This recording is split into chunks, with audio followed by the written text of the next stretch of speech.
October 67, October 68. I was at Cameron Bay and chief test pilot. Huh. Minnie was next Well, up I in met that. Joe. He has come here on a couple of occasions. Yes, when we had the redesignation, we had two people come here. PhD retirement.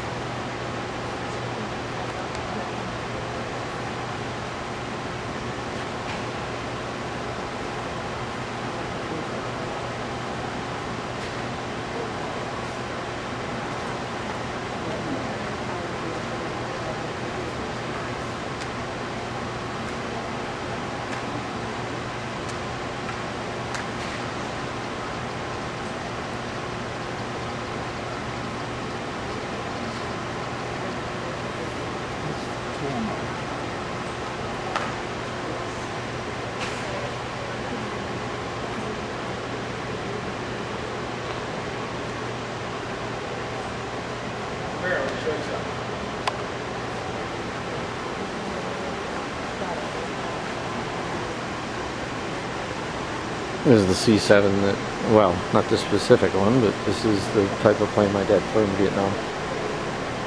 But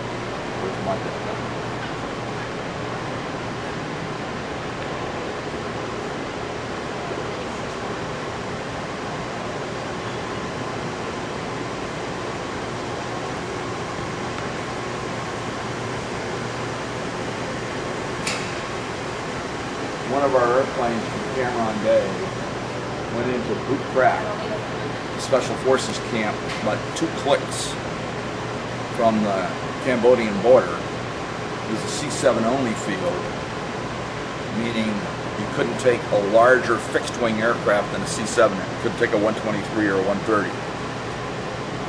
It was a downslope runway. It was narrow and short. I think maybe about 1,500 feet long. I don't remember exactly. But he didn't notice that there was a Huey, UH-1, sitting next to the runway. And the left wing Huey helicopter hit the top of the rotor mast. Didn't hit the rotor, but hit the rotor mast above there. the center part? Yeah. Yeah. And sliced off this wing right out here, about 6.5 feet from the wingtip. And I took the crew into Bucrac to repair this airplane, make it flyable, and get it out of there. So how'd you do that? This wing doesn't have a wing spar in it. Most aircraft have a wing spar. All right. This is a different construction based on longerons. And so what we did was we cleaned it up. We got new flap sections brought in. We took what was left and we used doublers to strengthen and reattach the wing. We removed the leading edge, which is shaped like a D. It's a D duct. Put a new one on. It's attached with a piano wire hinge, and we couldn't get the piano wire hinge. We couldn't run it through there because we couldn't line it up exactly right. So we had to take steel safety wire and adjoining members where you should be able to put the piano wire hinge through. We ran the safety wire through several times, tied it off. Yeah. Did that on the top and on the bottom, and then put duct tape over it to smooth it out. We got out to the underside. This skin, this underside, had all been torn away, and we took raw sheet metal and made an underskin for the section that we repaired. How'd you fasten it? Oh, by putting aluminum L and T-shaped members and riveted them back into here and to the part out there. Yeah. Okay, and then replaced these things. You have to go. Thank you very much. Appreciate it.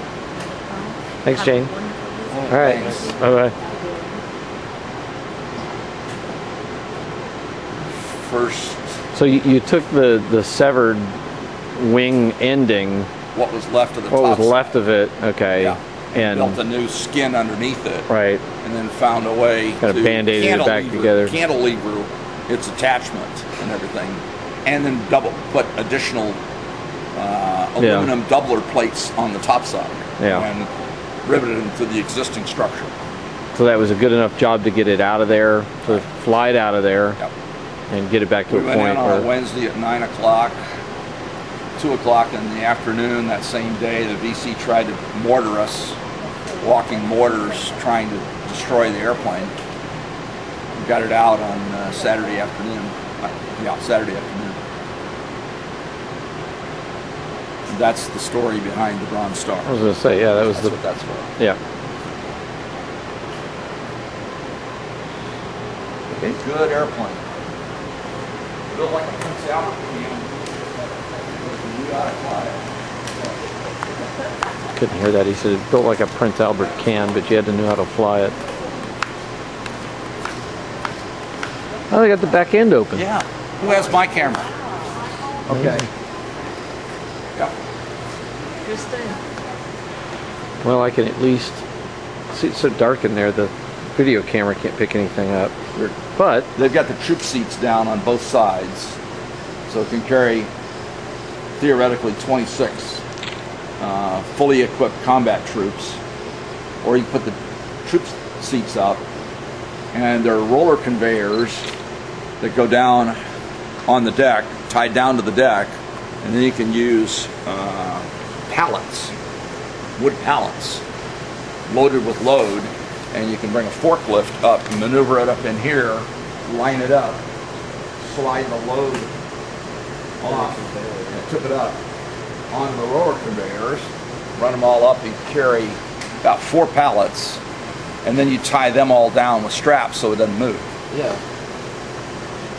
So now with a C-7 cargo drop similar to, I mean, I've seen Yes. stuff with a C-130 where you come in We can do the low same and thing. slow and drag stuff with, you know, basically a chute pulling the pallets out, right? Called LAPES, Low Altitude Parachute Extraction System. Okay. And we had a similar thing we would do. Now I know it was capable of that. Was that the routine way in which cargo was dropped in Vietnam, or did you? We did it. C-7s did it far less frequently than 123s or 130s because you can be airborne, and the other aircraft can carry much higher loads and drop them in that way than we could. Yeah. Okay. Yeah. So we didn't do much of that. Okay. Right. But one of the things that we did was I went into Song Bay, which is in 3 Corps north of Saigon, and we hadn't been able to get any airplane into Song Bay in several weeks, at least 2 weeks, maybe 3. And that day we were trying to get ammo. Well, VC. Oh, They were under attack and under pressure, surrounded by VC regiments, North Vietnamese regiment. Right. And so finally there was enough respite and we needed to get ammo into them. So I was fragged bringing ammo, 8,000 pounds of ammo in a C-7 that was also 123 fragged and a C-130. All 3 of us trying to get in there that day to get ammo in. Frag shot at holes. What do you mean? Well, they got off first. The 130 got off first because it was a mix-up. I got loaded first, and I got out to the #1 position first. Then they called us back. Said, no, not going to go. So I get back to the ramp, didn't offload, went to find out what was going on. Found out, oh no, it's okay to go. Well, now what had happened was the advantage I had of being out there, because we wanted to be the first ones there. C-7s like to outhaul and make the 123s and the 130s, who were bigger airplanes, look bad. Okay? Yeah. Routinely, every month, we hauled more load and flew more sorties than the 123s, who had double our capacity. Okay? It was a sense of pride. Yeah. So anyway, we're back on. The 130 gets off first. I beat the 123 off. He was slower in loading. So I get up to Song Bay. The C-130 is over 10 miles to the east, flailing around. Couldn't find the field. Okay? Great. So we go in, come over the field, contact them on FM radio, make a spiral descent over the field, land, turn off onto the ramp. we get the car